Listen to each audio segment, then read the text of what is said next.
Isn't that a nice cover of a magazine? Hooah! All right, here I am. Thanks for watching. All good things and all good time. Where it's all good, where it's always a good day to be alive. And so on. Let's do a water quality test. Let's see if the water is contaminated or to what extent or whatever. Let's just see what the parts per million. I'm no water expert, but I got this parts per million thing when I bought a zero water. It's like I'm doing advertisements for them all the time, but I just love it. $29.99 at Walmart. You can run any water through it, comes out zero. It's pretty cool. So let's see what the parts per million are. 330.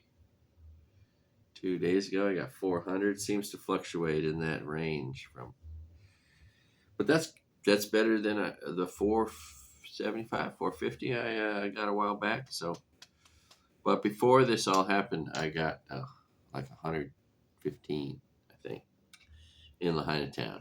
So, for whatever that's worth, price of gas here is about the same price as California, where the price of gas is good in California. Like you can find $4.99 in California.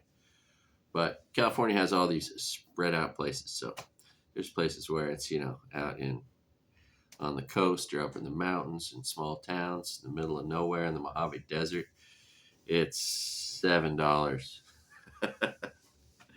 It's $2 more a gallon than you find it, in affordable places in California. So, and California and Hawaii are the most expensive places for gas in the United States.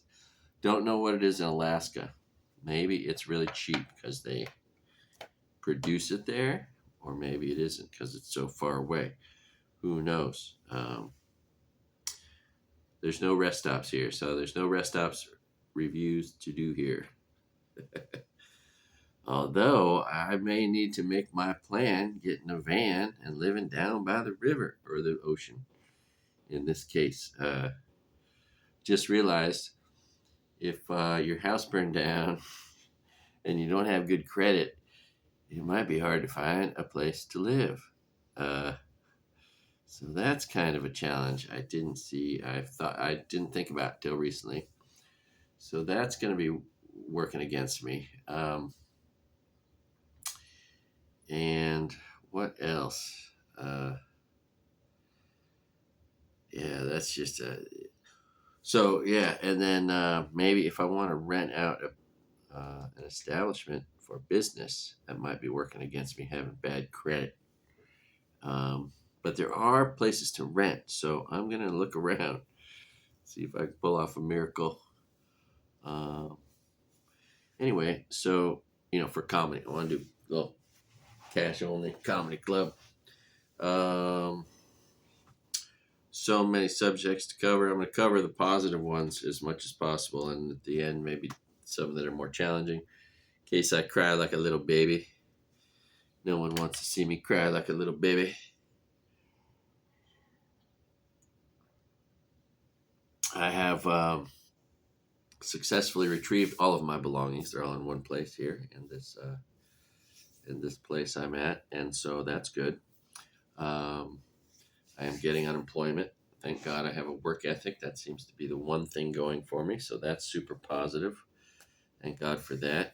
I did get a little bit of help from the Red Cross once, and that's $700 from FEMA, so that was good. But all the other, and United Way gave me a little bit of cash. And Chris Kajioki, my chef from Waikoko, although the business is gone. They must have done a fundraiser on Oahu, but there was a check for me at the bank. So I went and got that. That was exciting. And then there's all you nice people who have really been the difference maker completely. You have helped me out as much as a lot of people are getting help from a bunch of sources that I'm not, and I'm not going to talk about that yet. talk about that at the end. Um, uh, and so your help from strangers and family and friends has been extraordinary. I got some great clothes from a distant cousin from the Crowfit clan. And those are great from circumstances.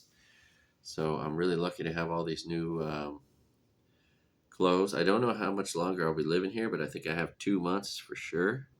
Hopefully, hopefully that rug won't be pulled out from under me.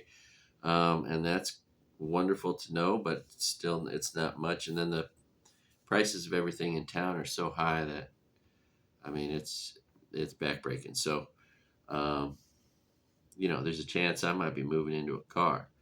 But I've already got backups for places for my things and an address for when I can get a job again. I also realized I don't think I can get a job till I get my social security card, maybe um, my birth certificate. Like even if I want to go get a job, I don't think I can right now till I get that stuff straightened out. So I got to do that. Um, I wasn't very good at begging for money from all the people that are giving it away, so that didn't work out very good in a lot of situations. But again, thanks to you guys, my spirits are up, and all those nice things you say, it's unbelievable. And the financial assistance, some of you, hopefully only those of you who can afford it, are donating money to my channel, to me. I can't thank you enough. So yeah. And Venmo is a lot better than GoFundMe. Oh, that's one positive is I overcame double verification, got my Gmail account back. So oh, I want to show you what this is great because this is what I encountered. So I got that. So that would help if I could get past uh, this. Monetization is not available in your location. So how do I overcome that? Anyway, so that's another disappointment thing. I've already dealt with that though. Been a few of them, but not being able to monetize YouTube is very frustrating. A person out there suggested they'd like to help me with that. That is a really great suggestion. It's like my dream to have somebody help me with little things like that. Anyway, what else? So when I took my kids to the mainland to two different grandmas and cousins' house and aunts and uncles, and we were coming back. This is a great little story. We were coming back. We were at Oakland Airport, right? We're in Oakland, so you know, and for our plane back, we had to get our seats assigned. I didn't realize. I was like, "What? There's no seats." I thought they would have given us our seats when we got our tickets issued.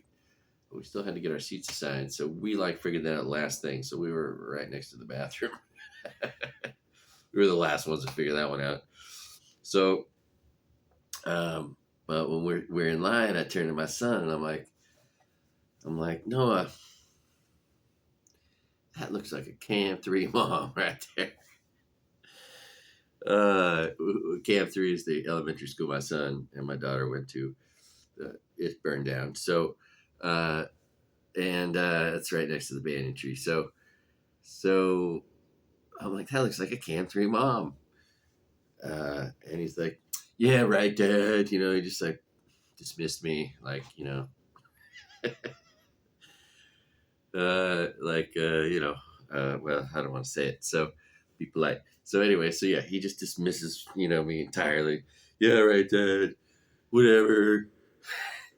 So we get up there, and the woman says, "Hi, remember me? I'm Tui's wife." So that brings me back to a story, right? Okay, so this is Tui's wife.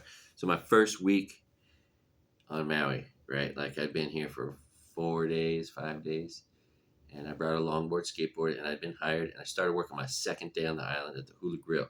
So I'm on my way um, to work, maybe, or just downtown. I'm skateboarding and hitchhiking at the same time in Hanakawai. And these four big, super nice guys, Tongan brothers, pull over and pick me up. Nicest guys ever. Sione, Tui, Paolo, and George Jr. Just the nicest guys ever. So, 4 days into moving here 25 years ago, these four guys picked me up.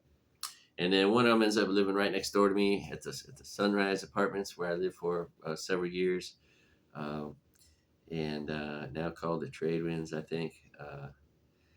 And an interesting place to live. That's part of another story I might tell. Anyway, so that's Tui, right? This woman's husband, and she's in Oakland at the airport. And they end up having a son, same age as my son. They were on the same basketball team together. They're in the same class. They're friends. This really nice, super tall kid named David. And so, his wife, Chrissy, was checking us in. And of course, I turned to my son and said, "Told you so."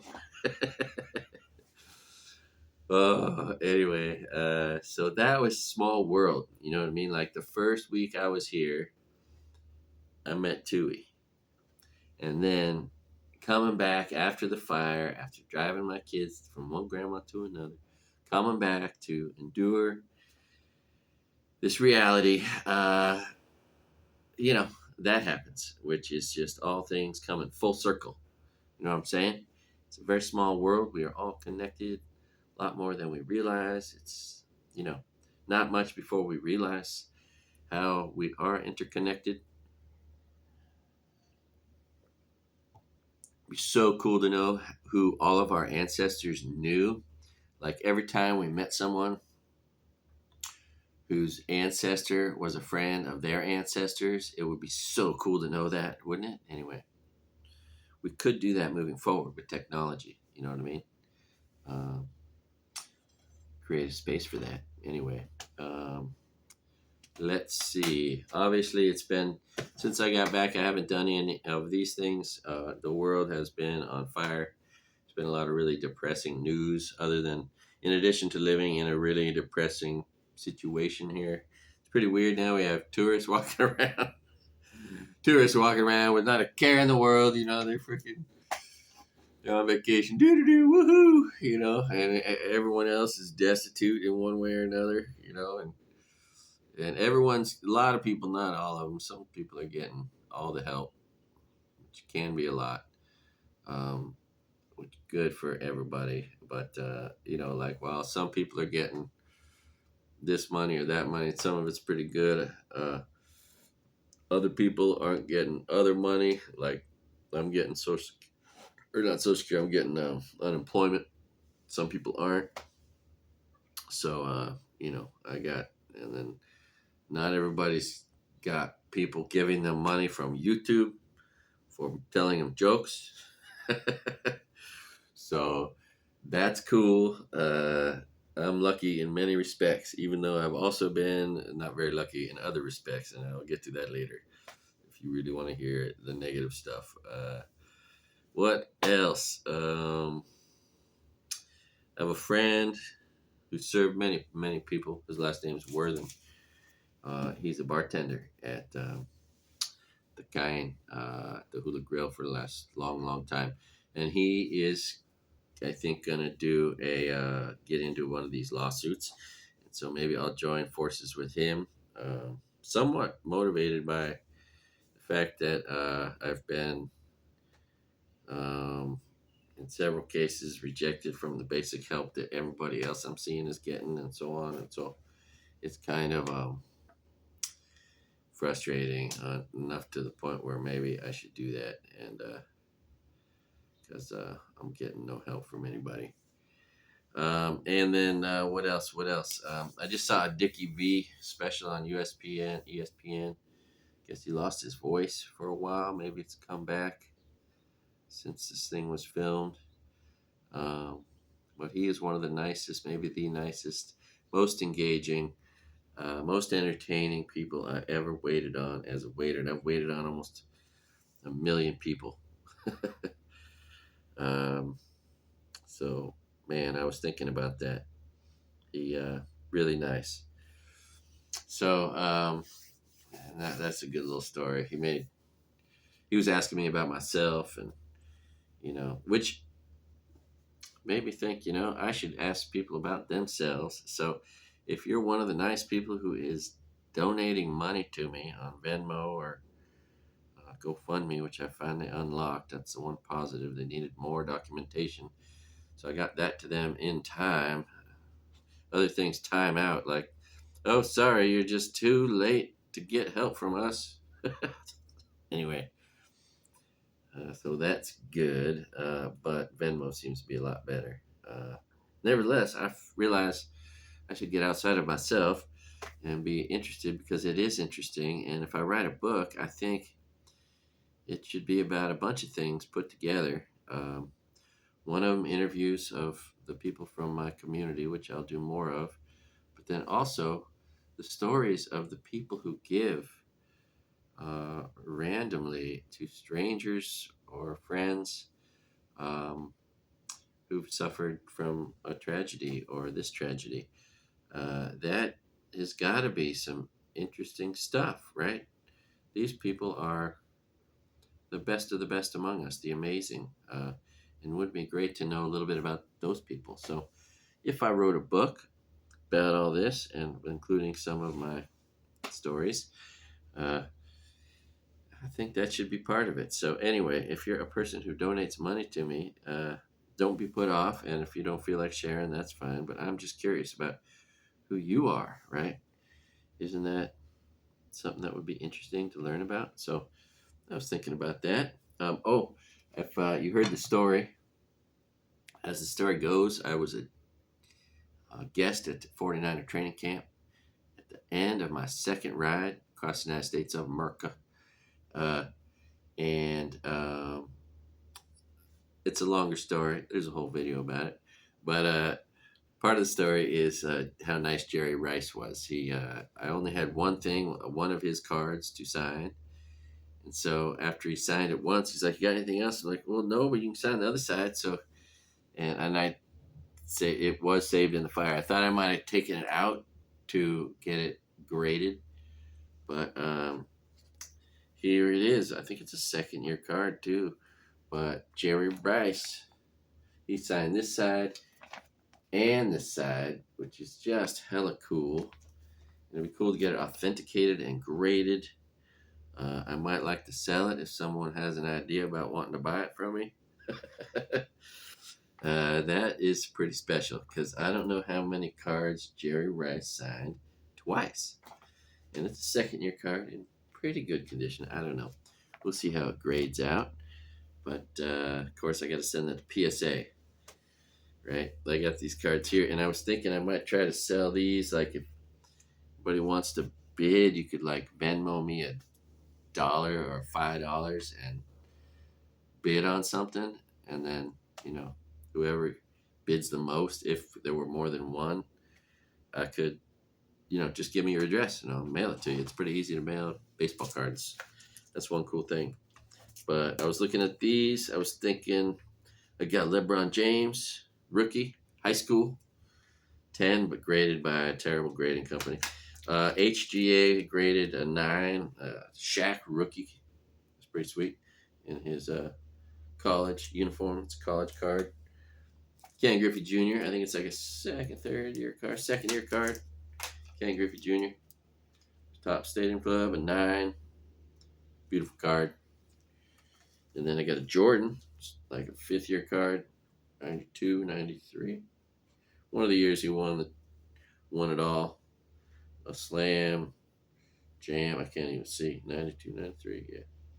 Michael Jordan, yo-yo, dunking over Patrick Ewing. That's like one of the stories in the card world, is how much Patrick Ewing, all of his pictures are being dunked on, mostly by Jordan.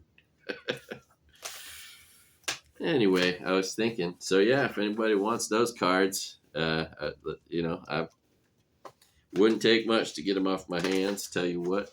Uh, so what else? What else? That'd be interesting. Oh, I got a skateboard, and I'm gonna do some skateboarding videos, just going down a hill fast. I happen to be in a place where I used to skateboard down a big hill, uh, fast, right before work. I worked at Hula Grove for 10 years, and Kepa'a right here is a great hill to skate. But there's a lot of weird traffic because of this. It's like a refugee center right here, and so I'm gonna need to go up there at like 6 in the morning, crack it on, and skate it then to be safe. But I may very well do that. Hopefully, I won't fall. If I do, I'll tuck and roll, protect the noggin. That hurts a lot. If you've ever fallen off a skateboard, that hurts a lot. What else? What else? Oh, great luck. The same nice guy. It's funny. I thought I had achieved something by paddling the Molokai Channel 5 times, but this friend of mine is like, "Oh yeah, I've paddled it like 26 times."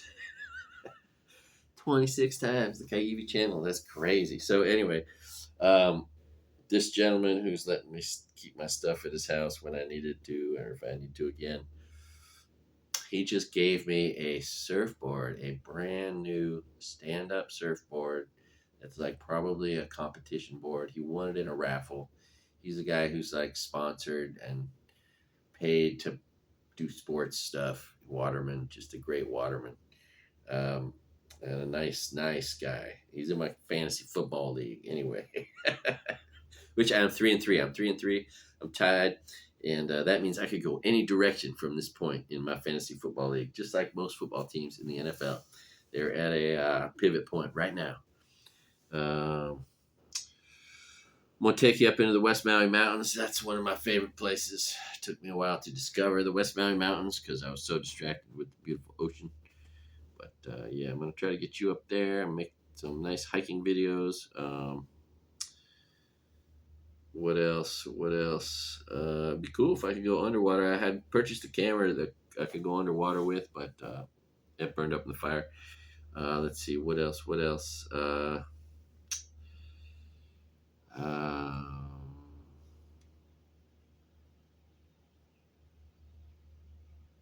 let's see here. Um, Sean Penn story. So Sean Penn came to Maui, and this is a cool story because it includes this friend that I recently found out passed away.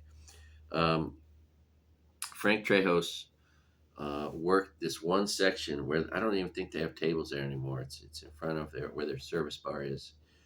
It was called the Dugout, like section 6 and 7, and that's where Frank Trejos worked every night because he didn't want large parties, and they obliged him, and so he got this section that was where it was. It was just below the seafood bar, and anyway, so Sean Penn comes in to eat at the Hula Grill with his wife and another couple, a gentleman with a beard, and our adorable high school uh, um, hostesses do not know who he is.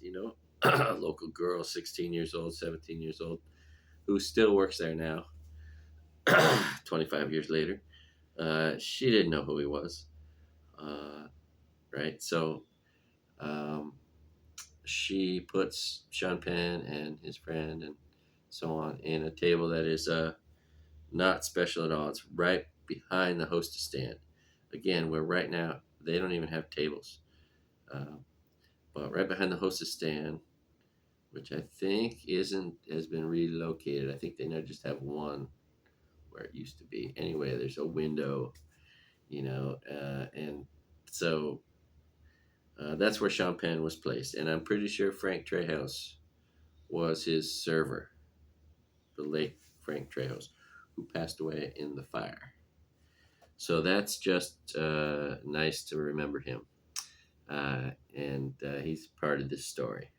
So then Sean Penn, eats, hangs out, and then he ends up hanging out at the bar at Hula Grill and getting to becoming friends with my friend Dave Cunningham, who is a busser at the time. And those two end up hanging out either that night or the next night at Sean Penn's place partying.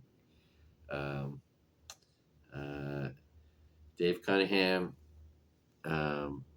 is a nice guy, and Sean Penn took an interest, and they just hung out together one on one, talked story, drank, smoked, and that was it. It was like Sean Penn was doing some character research or something, or just being a nice guy, taking an interest in a local guy. So the next night, Dave's like, "Hey man," Dave was my neighbor and friend, and he's like, "Hey, uh, why don't you come meet us after work? We'll go meet up with them at Longy's or whatever." So we go to Longy's and we sit down for just a few minutes, and I have a beer, and there's Sean Penn at the table and his friend, this gentleman with the beard, and at the time he's living in Kentfield, and a friend of mine and who lives there has a son the same age as him, and they're on the same soccer team. Just small world kind of stuff, also, which is just we're always connected more than we realize, you know. And so that's just an interesting side note. Like, and those two little like 4 year olds, one of them has a sleepover at the other one's house, like Sean Penn's at Jay's house, or the other way around. So that's just interesting, right? A side note: at the time, he was in Kentfield, Marin County, where I grew up. He doesn't live there anymore. I don't think he's married to the woman he was at that time, but nevertheless. So I sit down, I have a beer, and then these guys are basically done for the night, and they're like, "Let's go home. You guys need a ride?" And we're like, "Yeah." So Sean Penn and his friend gave us a ride back to the Sunrise Apartments, which we called the Slumrise, and there I was standing up on that. It's a cinder block building, right? It's not very attractive looking. Uh, and there I was sitting up we were up on the third floor. I was at D306, the third floor, and looking down, and there was Sean Penn taking a piss on our fence, because he had to take a piss. We've been drinking, and DC, my friend right here, and going, "Hey, how surreal is this? There, Sean Penn just dropped us off, and now he's taking a piss on our fence."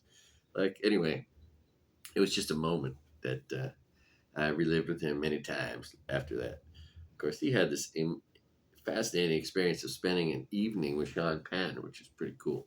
Anyway, Sean Penn promised to send him a bottle of Fernet Branca, which I served when I was a bartender in Germany one summer. I served a bunch of that stuff. Anyway, and he did. His lo and behold, Dave Cunningham got a nice card and a bottle of Fernet Branca from Sean Penn. So he kept his word, and that's my story about Sean Penn. The one time he interacted here. But what's interesting, after he had dinner, he ended up with surrounded by several co-workers from the Hula Grill, and he was reciting poetry and stuff, and he kind of held court in a way, which was interesting. Anyway, so that's my Sean Penn story, my Dickie V story, my story about the guy I first met here. I got two surfboard stories. I had two surfboards. This is my way of putting them to rest in my mind. I had two 11-foot surfboards, which is why it's so cool that I got this new surfboard. But anyway, I had two. One of them was a stand-up board that I got from Kimo Kinimaka.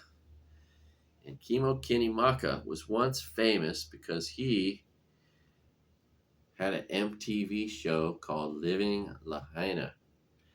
Right? MTV did a quote-unquote reality show here 23 years ago or something like that. And it was about his surf school and his surf instructors. Kimo Kinimaka owns the Royal Hawaiian Surf School, and is just a larger than life character. I've known him for years. I was spent years, my first decade or more, in the gym here in Lahaina, and you meet everybody else who goes to the gym all the time. They become friends also, but one of the places you see them in a small town, and so, but he's been a friend anyway. Years ago, he paid me a great deal on a stand-up board, $400 when it was worth like 800, $1,000 easy. Anyway, so that was this one stand-up board that burned up in the fire. Um, it had to produce some toxic stuff, right? And then the other surfboard was a surfboard that, um, but yeah, Kimo's surf shop at 505 burned up and all his surfboards. So that's interesting. He didn't live on the west side, I don't think, at this time. So he was safe. But another casualty in all of this. Um,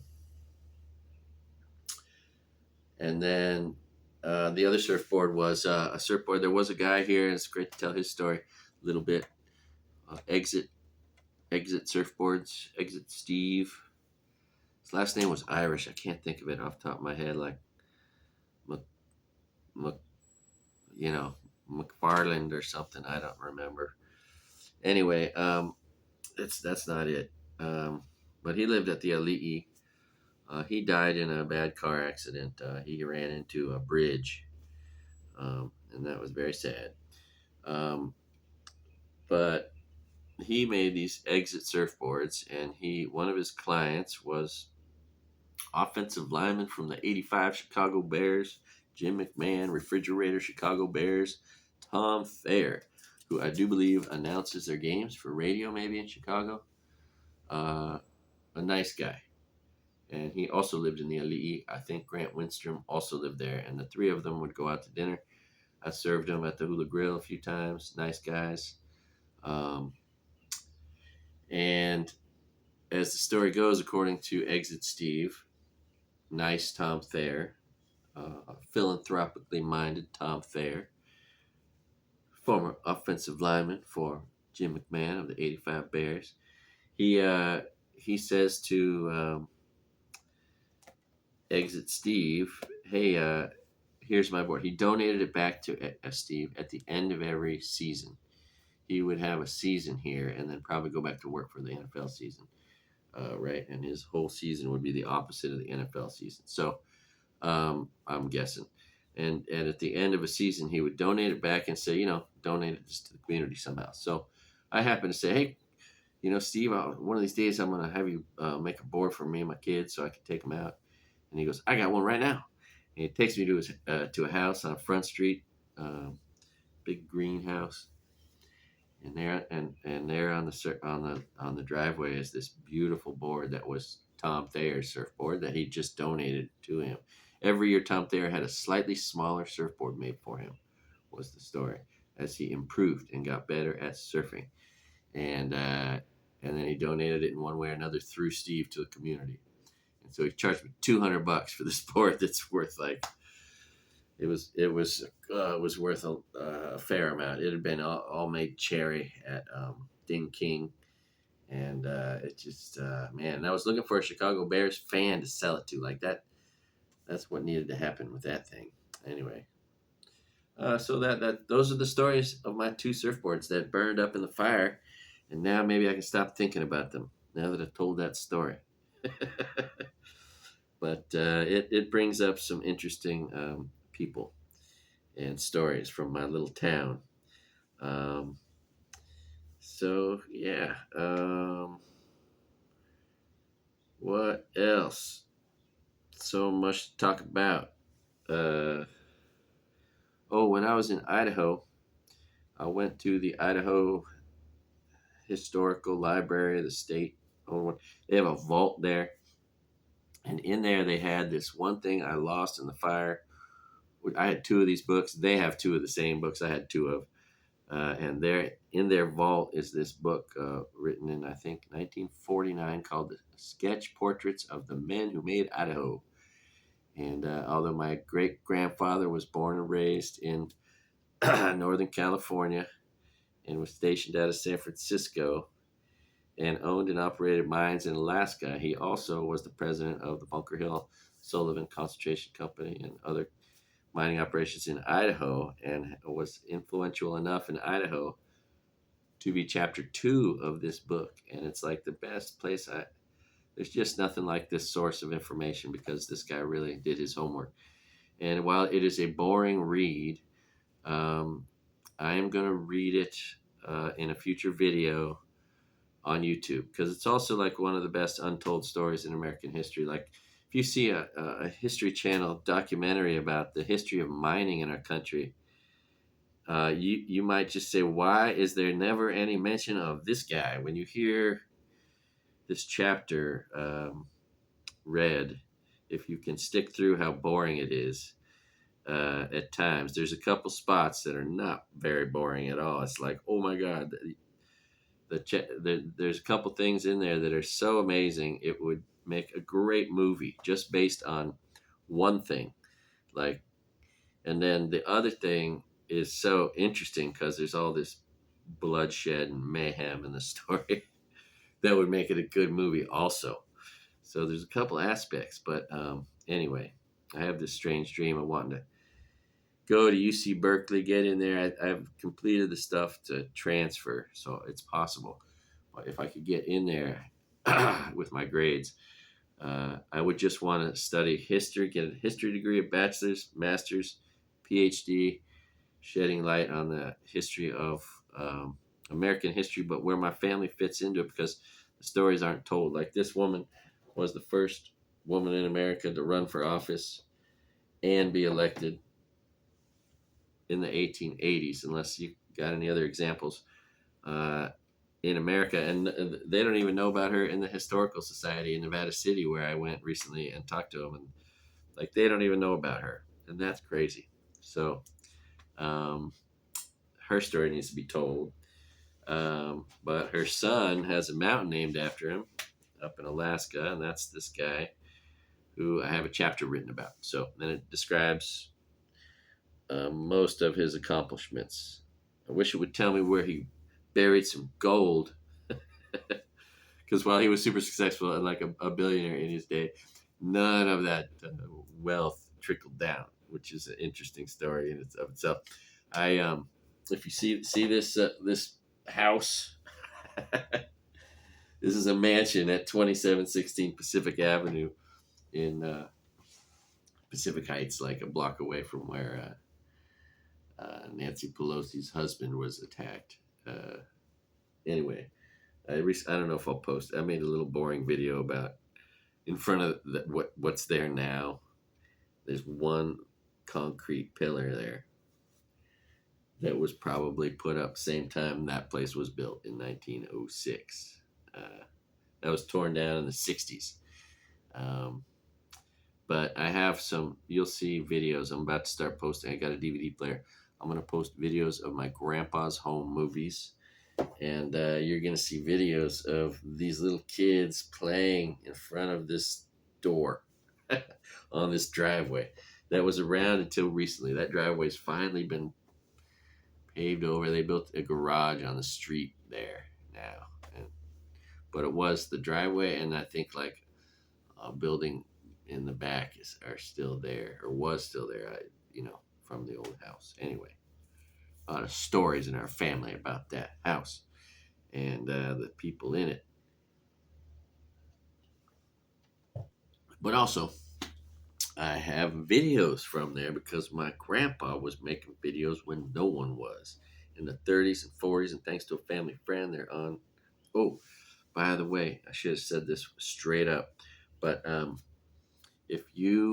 this is very important for the fire update stuff. If you lost your computer to the fire, there's a reasonable chance, if it didn't reach 1400 degrees, your hard drives, not flash drives, but your hard drives are made of ceramic and they can withstand that kind of heat. And there's a company named Drive Savers that drivesavers.com. that will recover your data from your hard drives for free. All right. Isn't that cool? So that is very useful. In some cases, your house may have exceeded temperatures of 1400 degrees. It was very hot. So who knows? But, and also, if you get ransomed, they can, if they can get your information off a burned disk, they can get it off of any disk. So if you have been ransomed and you need somebody, and they're very, and if you need someone's discretion, your privacy is important to them, they can unransom you, which is cool. I didn't realize that. So that's drivesavers.com. Um, buy my friend's book, NorCal, by Sean Patrick Finnegan. All right. Thank you for doing that. What else? I don't have these notes and I don't even know what they mean. That's all right.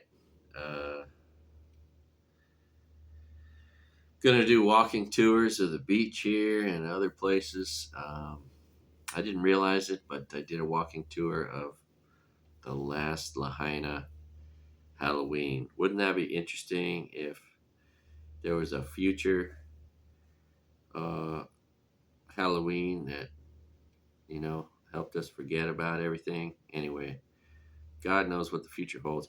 I have faith that the future is going to work out really, really well, but I have no idea what that's going to look like. And I'm going to be swimming upstream with bad credit. I got a good work ethic. And I got to get the documents so I can get hired, which is weird, and so on. So